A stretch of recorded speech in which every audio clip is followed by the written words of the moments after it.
Hi everyone, welcome back to another tutorial from Apps Academy. Today in this episode we will be learning how to download and install PayPal application on your Android tablets. So the process is quite easy, so let's jump in. First of all, make sure that your tablet is connected to an internet, and once it is, launch open your Play Store. After opening up your Play Store, go to the search icon at the bottom center and tap on it. In the search bar at the top, type in PayPal. Look for the PayPal application in the search results, which should be displayed over here, and then tap on Install.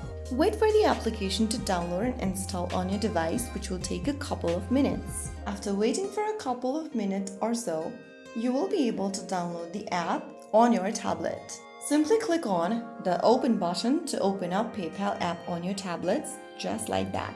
So that's how super easy it is to download and install PayPal on your Android.